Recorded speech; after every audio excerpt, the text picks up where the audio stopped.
Augusto, planos de candidatos à presidência da República são todos, obviamente, cada um tem uma linha de raciocínio, mas todos têm que enfrentar uma realidade. Hoje, este atual governo vai deixar um país ainda mais endividado e herdou uma situação muito melhor. São números do próprio governo, são fatos. Você está defendendo, por exemplo, melhorar o sistema prisional e ninguém é contra, mas eu tenho necessidade de renegociar a dívida no campo, tenho famílias endividadas, eu tenho problema na segurança pública, que tudo isso requer investimento e gasto. Não dá para aplicar tudo ao mesmo tempo. Realmente não dá. Imaginando Augusto Cury na presidência da República, qual é a sua prioridade? Começa por onde? Porque não dá para fazer tudo, nem no primeiro dia, tampouco no primeiro ano. Começa por onde? Quem vai ser, digamos, o beneficiado pelas medidas para, obviamente, mitigar ou reduzir a dor dessas pessoas? Os presidiários, os que estão no campo endividados e estão, inclusive, atentando contra a própria vida, as famílias endividadas. O governo hoje gasta mais do que arrecada e o governo Lula inchou a máquina administrativa. Vai precisar demitir gente também, reduzir o tamanho dessa máquina. Qual é a primeira ação? Por onde começa um eventual governo Augusto Cury? Obrigado, Piotr, por acreditar no meu projeto, tá? Por você, pelo menos, estar vendo que tem alguém que fala de projetos e não é só um outsider, alguém de fora. Tem gente que fala assim, mas, Cury, você não tem experiência política. Eu não tenho e nem quero ter, porque essa velha política afundou o país. Eu quero uma nova política, mentes brilhantes para fazermos um pacto nacional. Entre as medidas está enxugar a máquina. Nós precisamos gastar menos do que arrecada. Nós vamos ter que fazer uma reunião com os melhores economistas, tá certo? Para saber como é que nós vamos fazer uma reforma administrativa adequada e justa, tá certo? E também uma reforma dos gastos públicos.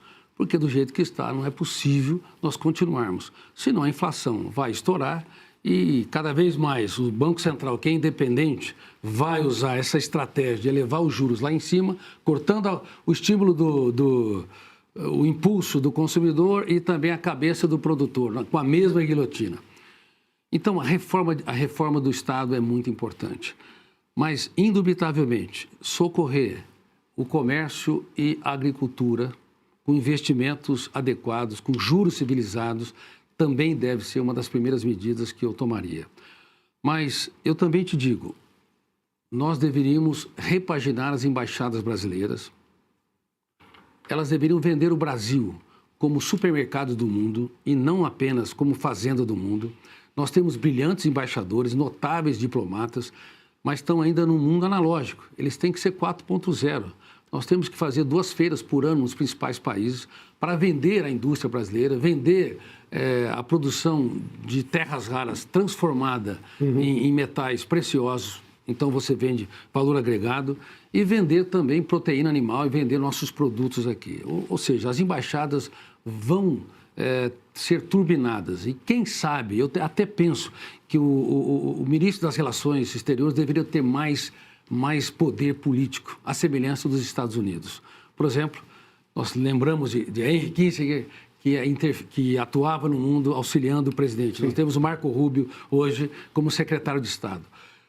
Na minha opinião, o ministro das Relações Exteriores deveria ser um secretário de Estado como se fosse o segundo homem do presidente e com poder de decisões para poder atuar geopoliticamente e fazer com que esse país, de fato, cresça e seja vendido adequadamente lá. Reitero, temos que ter um ministro poderoso que está em sintonia plena com o presidente da República. Você percebeu que é uma mudança de chave completa, né? O senhor é contra a independência do Banco Central?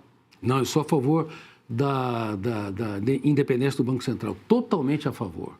Eu sou pró-economia, uma economia pujante, livre, com iniciativa privada, com empreendedorismo, como eu disse. Mas o Banco Central, ele tem que ser inteligente também. Não é possível manter essa política insana de juros, como nós comentamos, é quase cruel. Em qualquer país do mundo, seria um crime financeiro o consignado ser 3% a 4% ao mês, juros compostos 50%.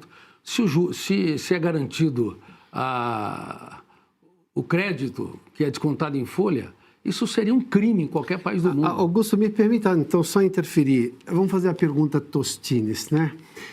Os juros tão altos por causa do Banco Central, o Banco Central tem que subir os juros para conter o endividamento do governo e, obviamente, que causa inflação. Porque não me parece, por mais que, obviamente, possa haver ali alguma distorção, o entendimento do Comitê de Política Monetária de subir a lei. Eu já fui crítico a decisões do Banco Central, mas não é esse o ponto.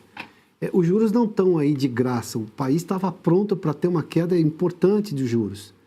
No governo anterior veio, este governo aumentou o gasto. E aí você não consegue segurar mais. Ele não consegue mais, exatamente. Então, a culpa está onde? Está no governo brasileiro, Sim, que gasta muito, ou está só no Banco Central? Não, o governo que gasta muito. O governo devia ser muito mais responsável fiscalmente para dar condições para o Banco Central abaixar os juros. Mas, ao mesmo tempo, é insano essa escalada de juros que não condiz com os outros países que também gastam muito.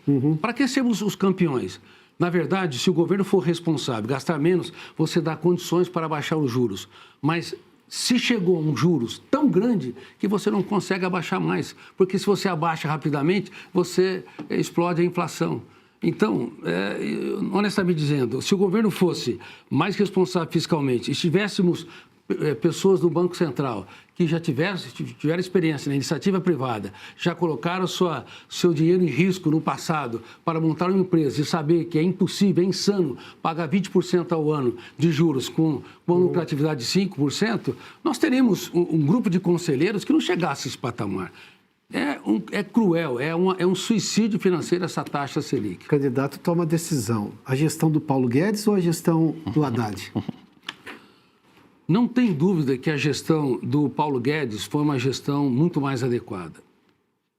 Mas eu não sei se o Haddad teve tanta liberdade para atuar como ele gostaria de ter. Isso eu gostaria de um dia conversar com ele nesse sentido. Mas o Paulo Guedes, sem dúvida nenhuma, era alguém pró-mercado, era preocupado com os gastos públicos e houve até economia naquela época. Agora, Piotr, tem muitos economistas brilhantes. Teremos que chamar um grupo de economistas para governar esse país. Eu tenho vários nomes, por exemplo, Mansueto Almeida, por exemplo, Marcos Lisboa, e tantos outros economistas que poderíamos, o Ilan Goldfan, que foi ex-presidente do Banco Central. Sim. Teríamos que fazer independente da cor ideológica. Reitero, só tem um barco, não há dois barcos, direita e esquerda. O barco chama Família Brasileira. E nós temos que cuidar desse barco da melhor maneira. E quem dirige esse barco, reitero, é contratado pelo voto com prazo determinado para ser despedido. Nenhum presidente é um gigante, ele é o maior servo da nação. Ele não é o líder máximo, ele é o empregado máximo da nação. Então nós teremos que fazer uma mudança de chave. E uma mudança de cultura de liderança nesse país. E falar em mudança de chave, falando de política, mas digamos de outro poder, voltando a falar do STF, o senhor já falou de mudança, de colocar mandatos ali de 8 anos para ministros do STF. No cenário atual, o senhor é a favor de impeachment de ministro do STF? Olha, eu vou dizer uma coisa importante. O STF tem que ter ética. E eu espero que o ministro Fachin consiga implantar um mecanismo de ética para que todos possam seguir uma cartilha adequada e civilizada na sua conduta. Mas mais do que impeachment, quem vai resolver essa equação é o Senado. O Senado Federal é a responsabilidade dele e, nesse aspecto, o presidente não deveria interferir no poder. Mas o que eu proponho, reitero, é que haja um mandato, o fim do mandato eterno ou da vitaliciedade, 8 anos. Isso gera uma reforma profunda, muito mais do que um possível impeachment que o Congresso vai ser responsável por fazer.